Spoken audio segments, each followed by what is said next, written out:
Tsunami. This dangerous phenomenon is one of the main topics in our videos. Most of our analysis so far had been on the 2004 Indian Ocean tsunami and the 2011 that hit Japan. This is understandable as both events had an overwhelming impact and consequences on a global scale. And of course, we will continue to look at them as there is still a lot of information that we have not covered on this topic. However, the vast majority of tsunamis that occur in the world are local in nature. Yet they can be very destructive and deadly and often strike without a warning. And that's why we are starting a regular series with this video, in which we will always present a particular event that, although local in impact, had very dramatic effects. In this video, we are going to take a look at the 1993 event known as the Okushiri earthquake and tsunami. Friends, welcome to the Top Topics channel. If you are new here, be sure to subscribe to the channel so you don't miss any more videos in the future. Ready? Let's do it. A 7.7 magnitude earthquake struck on 12 July 1993 in the Sea of Japan, southwest of the island of Hokkaido. This area has been the site of several relatively strong earthquakes in the past, such as the Niigata earthquake in 1964 and the Sea of Japan earthquake in 1983. The earthquake had two different shocks. The first lasted 20 seconds while the other one lasted 35 seconds. The reverse fault mechanism propagated approximately from north to south, with rupture occurring on a fault that dipped 24 degrees to the east. The rupture had an estimated length of 150 kilometers with a water column displaced of approximately 2.5 meters above the ocean level. Okushiri Island subsided by 5 to 80 centimeters. The tsunami reached the shores of Okushiri Island within just 2 or 5 minutes after the tremor, implying that the residents had not the slightest chance to implement any evacuation measures. In addition, the waves reached a considerable run-up on the coast, ranging from 15 to 30 meters on the 20-kilometer part of the southern part of the Okushiri Island, with some 10-meter volleys on the northern part of the island. The wave reached Hokkaido Island in approximately 5 or 10 minutes, with the surge not exceeding 10 meters. On Okushiri, the town of Anoe with population of 1600 was the hardest hit, where the first tsunami wave inundated the southern tip of the island and the entire first row of houses in the harbor area within just 4 or 5 minutes of the main shock. This tsunami came from the northeast and inundated the town to a height of 3 or 7 meters. About 7 minutes after the first wave, a second, larger wave struck from the east, carrying boats into the city. The second wave completely flooded the first 3 rows of houses and the surge was measured around 5 or 10 meters across the city. The fires quickly ignited thereafter, and with the combination of strong northeasterly winds and the large supplies of propane, butane and kerosene used for heating in the city, these fires spread rapidly. They lasted well into the night and destroyed an incredible of 340 homes. Autopsies revealed that only 2 of the 114 deaths in Anoe were caused by fire. The remaining victims drowned or were killed by the debris.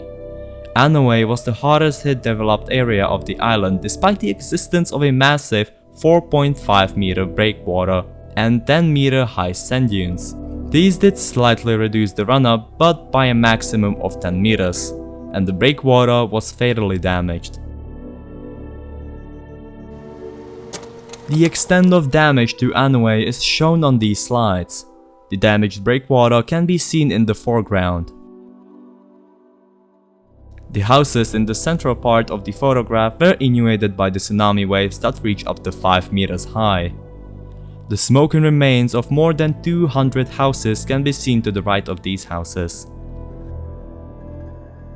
The area on the left of the photo was a residential area before the tsunami. The following slide shows the area that has been cleared of all houses. The tsunami destroyed part of the breakwater as seen in the lower right of the photo.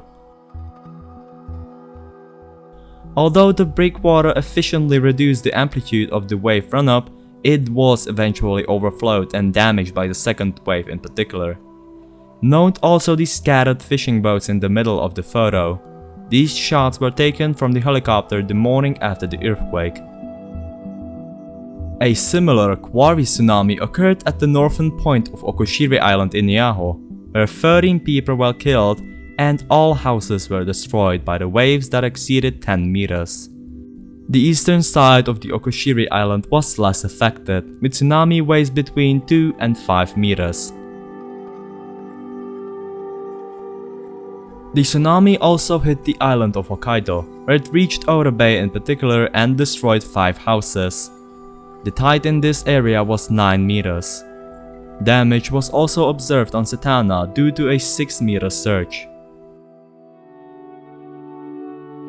The coastline from Suts to south of Ora Bay was the worst affected, with 5 and 9 meter surge values. Outside this area, the tsunami intensity decreases rapidly and runoff values quickly drop below 5 meters. Within 30 minutes, up to 4-meter waves hit the coast of adjacent Russia, and within 90 minutes, an approximately 2-meter wave hit the coast of South Korea. In total, the wave claimed 165 casualties and significant property damage, with the vast majority in Japan on Okushiri Island. Today, at the very southern tip of the island, which was the most affected by the wave, there is a tsunami memorial that will forever be a reminder of the destructive power of nature.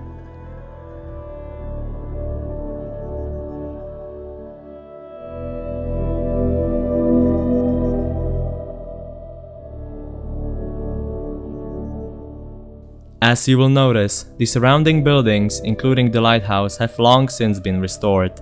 The question is whether the scars on the souls that the disaster inflicted on the local people at the time have also been restored.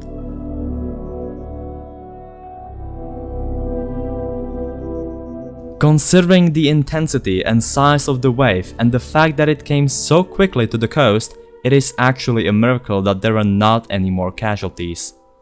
Yet the Okushiri event is a clear recognition of how dangerous these sudden tsunamis can be, as they can happen virtually anywhere in the world, in coastal as well as lake areas. Indeed, far from being caused only by earthquakes, they can also be caused by underwater landslides. And we will talk about one of them in the next episode.